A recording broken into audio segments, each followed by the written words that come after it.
are, episode 2.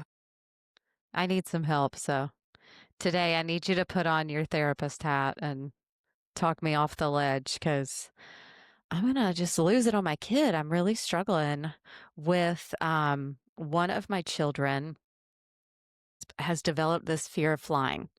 And we are fortunate enough to go on several flights a year to travel. It's a real luxury and something that we kind of have to do to see family because our families are so spread out.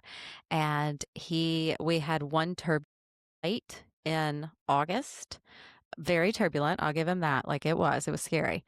But one flight he's experienced turbulence on, one out of multiple flights he has been on. And he is now very, very scared to fly to the I was kind of telling you that it's driving me crazy because out of nowhere, he'll like moan. He'll be like, And I'm like, what's wrong, bud?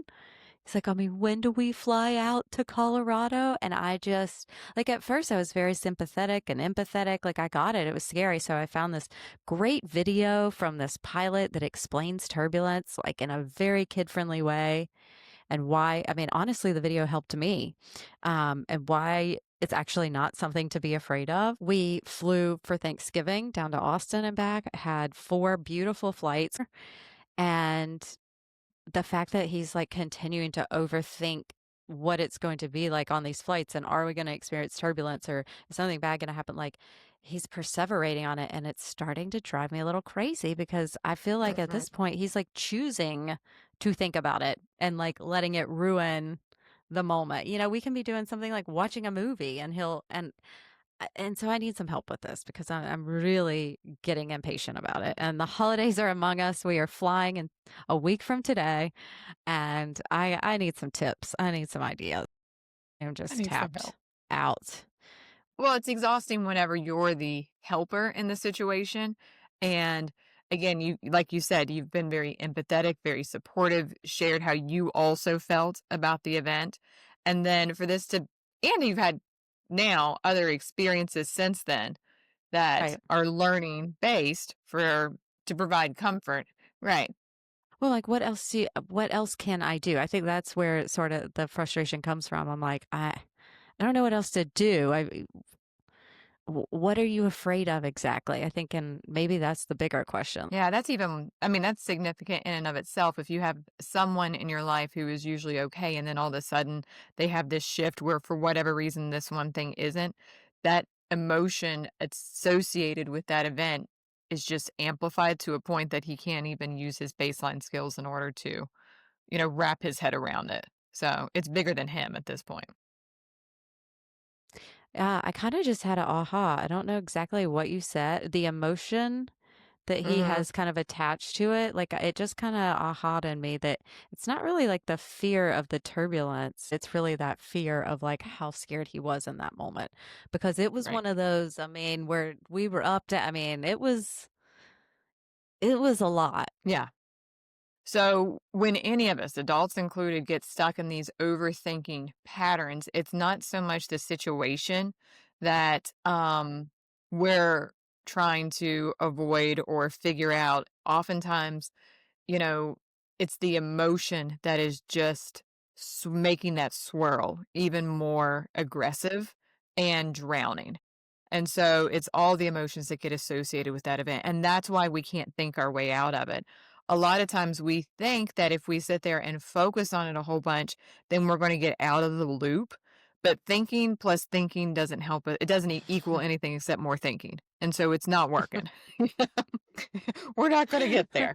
It's a nice thought. Yeah, yeah. But I mean, again, we find as ourselves getting in that thing, in that trap, sometimes whenever thinking about the past, whenever we kind of want to go back and replay something, to see what we could have, would have, should have done better.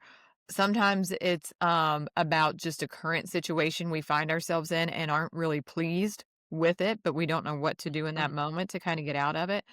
Or most likely, it's surrounding some type of future event that hasn't even really happened yet, but we're going ahead and imagining the outcomes as being like the worst case scenario.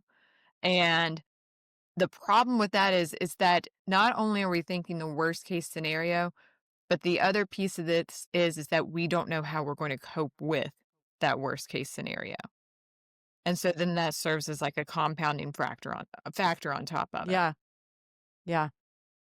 It's interesting because sometimes, we can do that and like think of like worst case scenario, but we can also do that and sort of fantasize, right? And like dream. Mhm. And so, like, in that case, it's very much like, yes, is that still like, I wonder if that's overthinking when you are actually like dreaming up something that could happen, right? Like something magical. You're getting very detailed and very granular and like, is that the same thing? Yeah. I mean, I think that the whenever it becomes like overthinking negatively, it's because of the consumption of time that it takes Hmm. away from us and the feeling of exhaustion. So if you're manifesting as what maybe the term we would use for like thinking positively or overthinking positively about a situation, then you feel energized from it. You feel like you're ready to go on and take out the world. Like you have a plan of execution because you know how you're going to cope with whatever's happening. You have step by steps in place. Mm. And so that fear of Okay. a feeling isn't there as a part of it. Yeah. And so yeah, it all comes back to what behavior are you doing and what emotion is attached or associated with Right. it? Mhm. Yeah, and how do we Yeah. shift it from overthinking negatively, right, to overthinking or manifesting what we desire because that's really the goal. And I loved how you said that. Like we do. I was just thinking about when I tend to like fantasize or dream, and it's usually like if I'm walking on a long walk or a run or someplace and kind of like mentally escape. And when you tend to overthink in a negative thing, it's kind of like it happens all the time, right? Like it could be happening when you're supposed to be in a meeting focusing. You're ruminating about how you got too drunk at the staff party. I'm just throwing something Right. out, right? Right, Like, did I 100%, say something? 100%. Did I, whatever Mhm. that is, then you're feeling like anxious and sweaty. And, you can't Mhm. control necessarily when you're thinking these Mhm. thoughts over and over again versus like if you are manifesting, it does tend to be controlled. Yeah, is that whenever we are kind of manifesting something, it is usually associated like we're moving. So we're getting our creative body, our creative mind moving and doing something. And if you're running, walking, I don't know, doing anything, it is hard for you to focus solely on overthinking or on one thing because you got so much other Yeah. stuff going on, you know, Right. that's requiring your Sensory attention. things that you're Hmm. taking in at one time. So is that maybe like one of the things that one of the tips that you can do is like get your body moving? Like Get moving. if you're ruminating and thinking, like go for a walk, go for a run, get up, get out. I'm Hmm. making a list here of things that I'm gonna Yeah. try because like I told you, I'm at the end of my rope. Yeah. Yeah, I mean, again, if you're sitting there watching a movie, you might be engaged in the movie and what's going on, but I guarantee you at that moment, that other person is not because their mind is in an active creating mode without the body also being in a creation mode. And so do like 15 jumping jacks. I mean, we're not saying you have to go for like a 3-mile run, but Have we a need to dance do part. something. Yeah, yeah, make it fun. Um, like in yoga, some of the fun things that we teach is that whenever your mind is cluttered from overthinking, the best thing that you can do is inversions because you're putting your head upside down. And then whenever you come back up, you can see clearly. And there's actually a lot of like physiological science to that because blood is rushing to your head, oxygen's going to different parts. And so, from an actual medical physiological standpoint, there are changes happening within the brain that then make it easier to, loosen up the grip of those thoughts in that moment. So, literally, whenever that happens, yeah, inversions are like, just sticking your head down between your legs, like do a forward fold. It sounds real silly, but kids might like to do things like that. Um, but I would get him moving, definitely. Play But I Twister. That would be another yeah, good one. anything that draws him in, but I think if you use that as like a coping skill, like in those moments where he brings it up, but I think, again, we have to identify the emotion that is associated with the event because that's what he doesn't. That's what we as humans don't know how to cope with. So even as adults, if we're thinking about a future situation, then we're overthinking it because we don't know what we're going to do.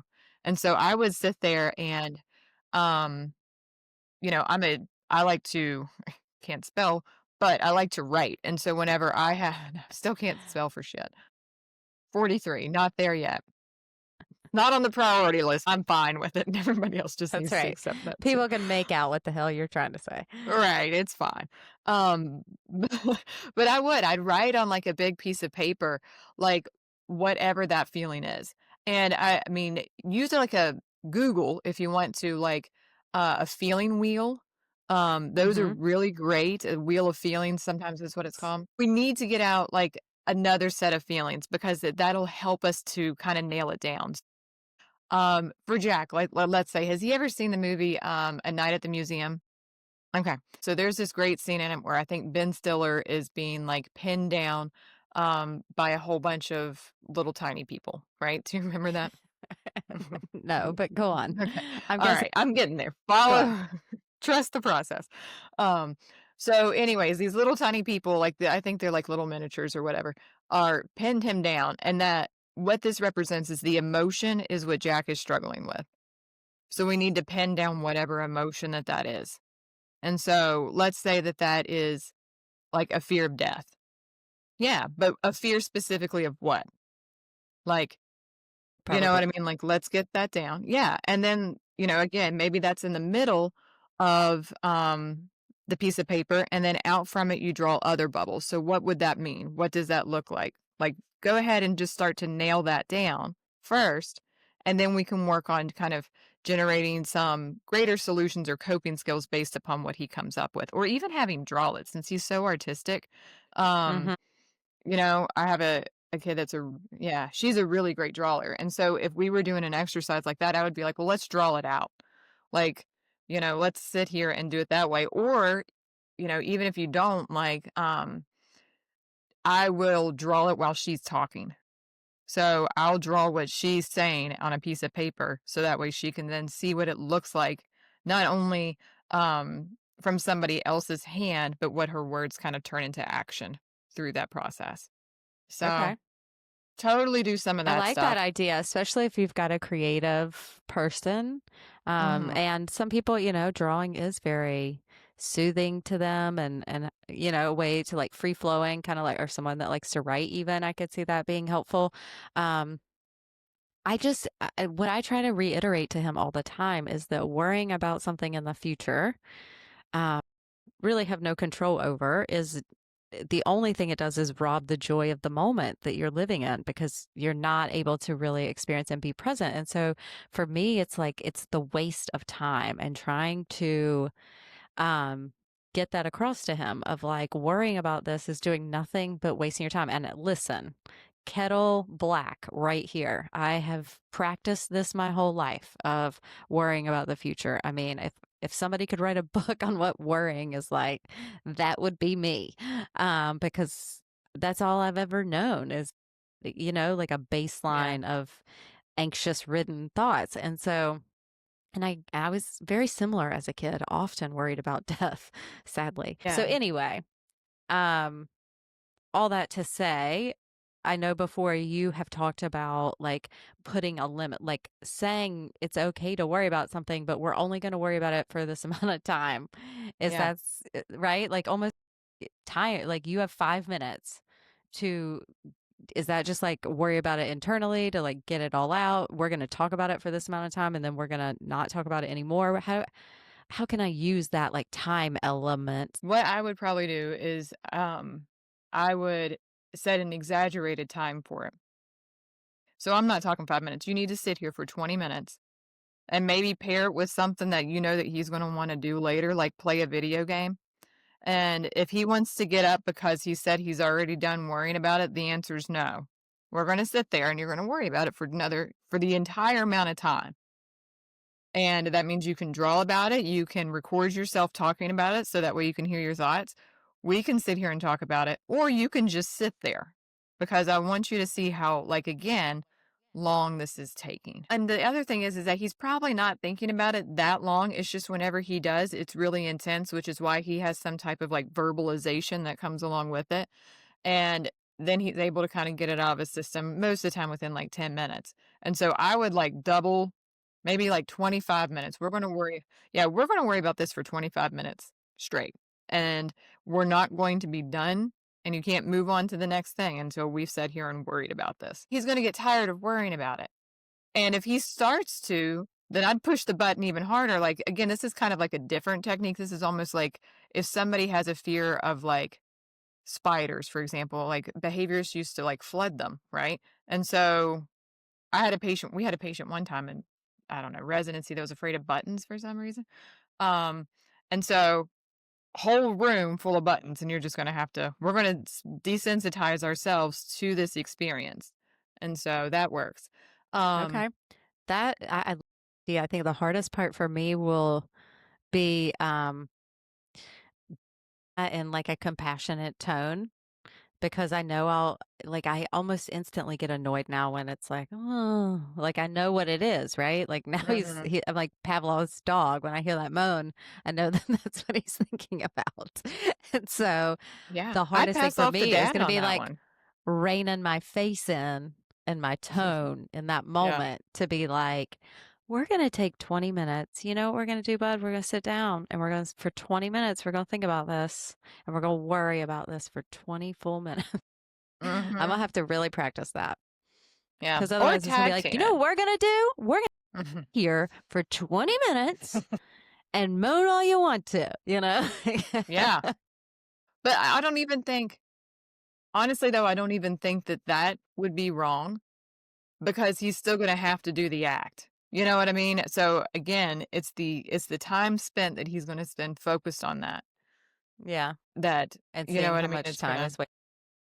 yeah, and then again, I sometimes we started tag teaming, like, if I'm at my limit, um, which usually happens, you know, like, by Thursdays, I'm just at my limit, um, then we start off pretty good and strong, but, you know, we all got a place.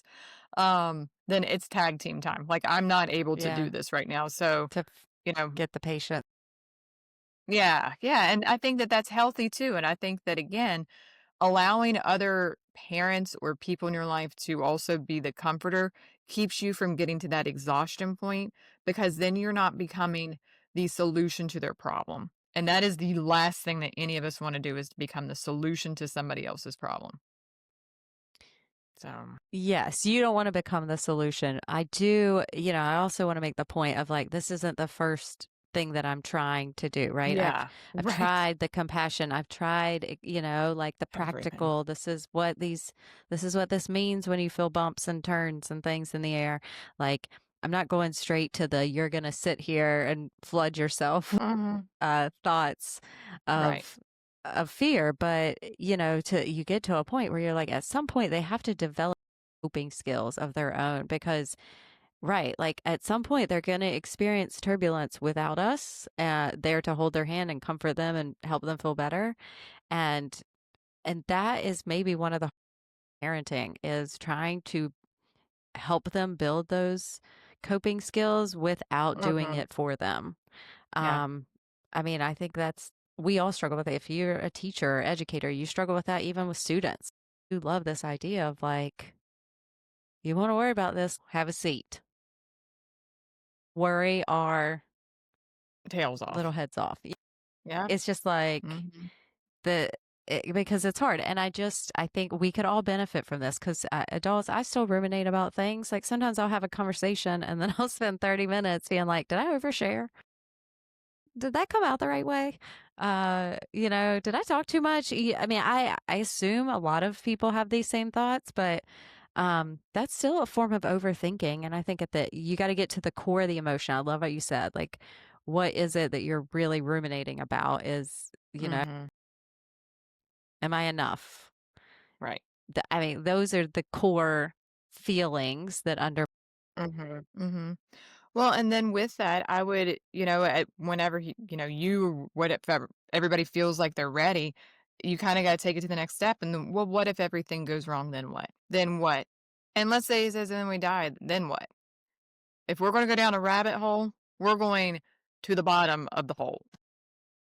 You know. I don't know if I'm ready to go to the bottom of the hole, Sarah. Like, I it's know. Thursday afternoon. You I'm can, coasting into right, Friday, into a right. holiday We're not week. Like, the rabbit maybe hole Monday. is not my final destination at the moment. I know, I hear you. However, I get what you're saying. Like, keep it, I do, keep it going. We've sort of talked about this, and like, I tried to present, you hear people say, like, just give them the facts around the situation.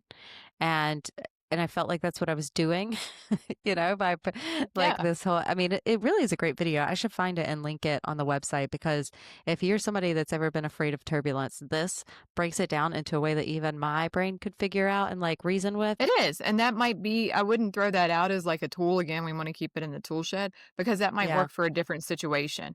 But in this if you find yourself in a situation where the emotion is bigger than what it typically takes somebody to cope, then we need to reframe and kinda go back to the tool shed and see really what we're not dealing with, like, nail here, we're dealing with a screw, and we need to change that A around a different little bit tool if we or want it. Yeah. something for this.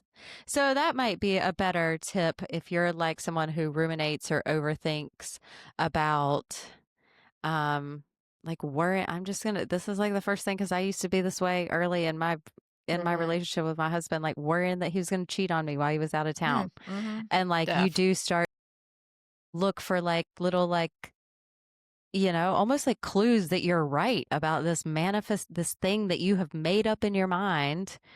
um instead of like sticking to the facts. The facts are Right.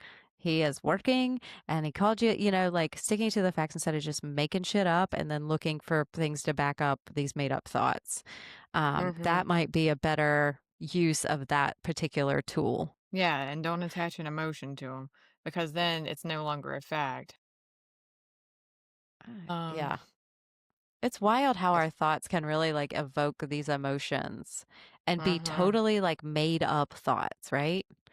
Like totally made up. How you can like let your thoughts spiral and create a narrative that then physically has an impact on us. Yeah. I mean, that is Well, anxiety in a lot of ways. mhm. Mhm. Oh, yeah.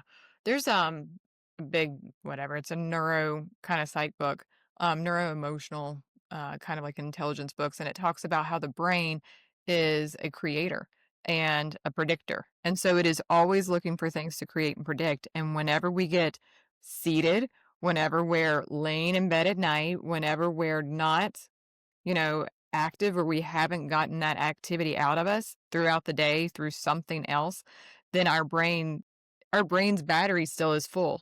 And so we have to find some other type of way to kind of drain it down. And most people if they actually like did one of those daily logs or whatever, they would find that their peaks of overthinking or worrying or whatever, it's not going to Hmm. happen whenever you're busy.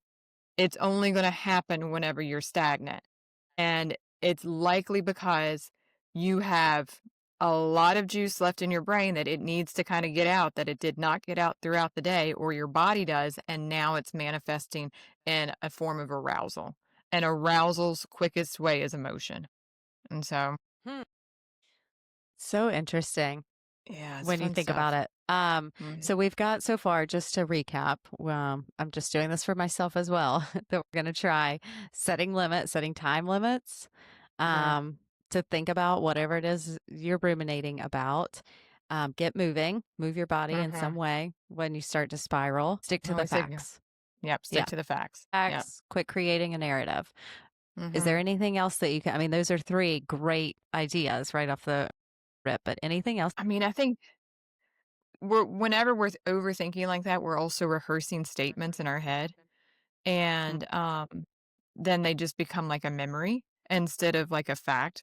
And so if we start to like say another statement, you know what I mean? Like, I can handle this too.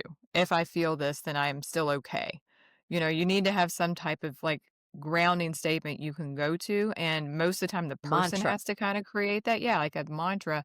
So that way, if they get kind of stuck in that loop, it's not going to necessarily get them out of it, but it's going to be kinda like a little lifesaver that keeps their head above water. They're still in the water, but you need to have something after that, and then review afterwards. If you get off the plane or if you get off or the situation happens that you've been fretting about, do an honest analysis of, like, what happened, how you were coping before, how you were coping during, and how you're feeling now, and then we can find ways to kind of adjust through that. So it's just kinda doing like an ABC type of analysis before, during, and after, and I mean, you could take extra steps if you wanted to like, go up to the gate and let the gate attendant know that X, Y, and Z, or, having meet the captain of the plane and stuff like that. Those are all nice things to do. I don't, my personal view, and this is again not, and hell, I'd say this clinically, and then it's up to you as a parent or as a person or whatever to decide to do it. I don't know that padding the situation is going to be the most helpful when dealing with this. So most of the time, it's best if it's just kind of dealt with head on because that's whenever you're really going to relearn the situation because you're not going to have the opportunity for padding everywhere you go. So, just Yeah. take it head on. Yeah, I think moving forward for me personally in my situation, focus on the fear of the emotion. Like you said, almost like let's start to use some different verbiage instead of I'm afraid of flying, I'm afraid of dying, or whatever it is, right? So that we Mhm. can work through the true fear that's at the bottom of this feeling. Right. And ours, whenever we're overthinking, we're afraid of something. It's not that situation, it's the feeling that Yeah, we've associated with the situation. with it. Yeah. Yeah. Mhm. So helpful to me personally. Oh, yippee. How about I that? love when we can have these kind of conversations Yeah, because, you can have all the training in the world and it's still really hard to apply things to your own life.